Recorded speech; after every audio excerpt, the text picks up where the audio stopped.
Welcome everyone. If you are on this page, it means you are a student in ENN 1504, the English for Business Purposes module. If you are not an ENN 1504 student, well, you're welcome anyway. You are now at the beginning of the study guide in Unit 1. I'd like to do activity 1.6 with you to give you an idea of how to edit.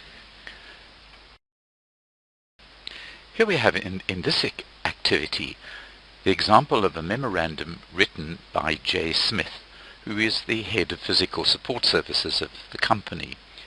He has written an office memorandum dealing with the provision of new parking facilities by the company.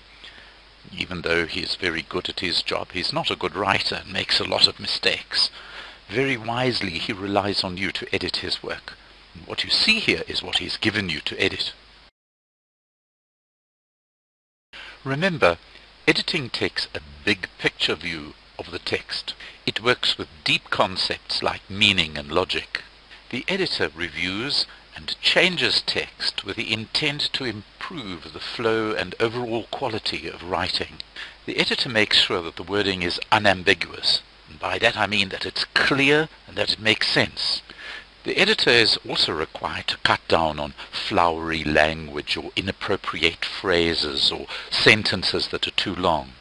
Sometimes in editing, entire sentences must be removed, restructured and then rewritten or moved elsewhere in the text. And sometimes, but not always, the editor might correct mechanical mistakes, like in spelling or punctuation, grammar, capitalization errors, typographical mistakes, and so forth. But that is actually the proofreader's job. So let's get to work. Have a look at this heading. The new parking arrangement. Parking facilities on the premises are no longer adequate. Now, it's too long. What information could be moved out of this heading and into the first paragraph without changing the meaning or the tone or the target of the announcement? Well, here it is. Do you see that parking facilities on the premises are no longer adequate actually belong elsewhere?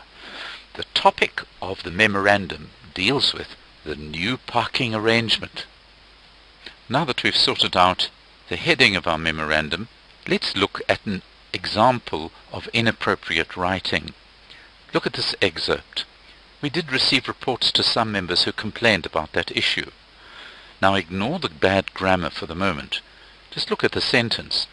Don't you think here that the tone of the author indicates to us that he's blaming the staff for bad behavior rather than blaming the company for not providing adequate parking facilities?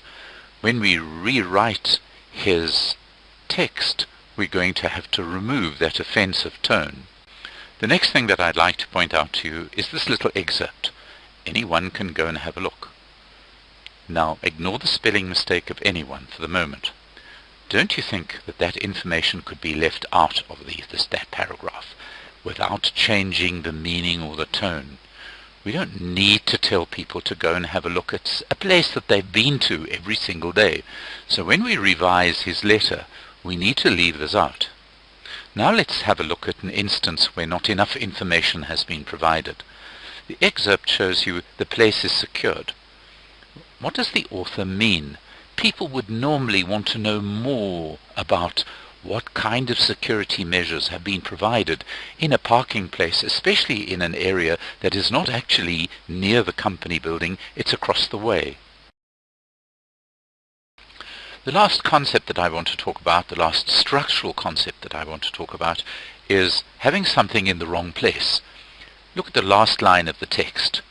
Is the statement, "no money will be charged," in the right place in the letter? If your answer is no, where do you think it should be? If you read those last few sentences carefully, you'll see that the author is talking about the parking bay, then he's talking about people's satisfaction, and then he goes back to the concept of parking bay, this time dealing with money. We need to draw these things together. Let's have a look at what we're doing. So we take the new parking arrangement, and that becomes the topic of our memorandum.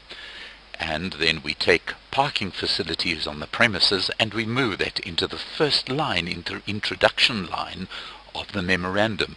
Management is worried. Management has noticed that the parking facilities on the premises can't accommodate all the vehicles. And then we remove the sentence that sounds a bit accusatory, that other people are using parking bays not reserved for them, with something that is softer. As a result, some members who are reluctant to risk parking outside the premises are parking in bays already allocated to others. So there you have it. We have our title of our memorandum and we have our introductory sentences. New parking arrangement. Management is concerned that parking facilities can't accommodate the vehicles. As a result, some members who don't want to park outside are parking in other people's parking bays. Okay, so what we have done so far is to bear in mind certain things that we need to look for when rewriting the text. But the next thing we have to do is to identify whom Mr. Smith is referring to. Every time he uses the word we, he actually means the company, so that we must note that when we write the formal text. The expression, "it is a huge place," is an oral one, not really used in formal writing. In any event, we can move it to somewhere more relevant and just use the word large. The next step in our editing is to notice that Mr. Smith's sentence, "the place is secured," is very clumsy. We just have to say, "security is being provided." If you remember, we identified that readers of the memorandum would want to know more about the security arrangements that Mr. Smith is talking about. So we can add details here of examples.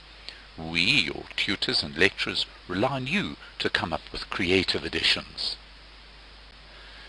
Mr. Smith certainly knows how to write clumsy sentences. Look at this one. And it contains a spelling mistake that has to be corrected. We just need to replace it with something ordinary like, "Please contact our maintenance department and you will be allocated a parking space number plus an access card. We, your tutors and lecturers, rely upon you to come up with something clearer." And here is a really ugly sentence. Firstly, it is, "I hope." Secondly, we need to correct the grammar mistake "satisfied about" to "satisfied with." The style here is too chatty and informal. In a memorandum, our writing needs to be accurate, succinct, logical, and formal. Memoranda often resort to using stock phrases that are used over and over again. The stock phrase, "we trust that," is a very common one. I've used it here to say, "we trust that these arrangements will alleviate the parking problem." You could say, "we trust that these arrangements will meet with your requirements." You may come up with something of your own. To conclude our memorandum, we can use another stock phrase. Here I have used, "Thank you for your cooperation." Remember, there are many correct ways of writing memoranda. I have shown you just one way of editing and revising the memorandum in this particular activity, but I hope you enjoyed and benefited from this lesson. My kindest regards to you, Colin Davey.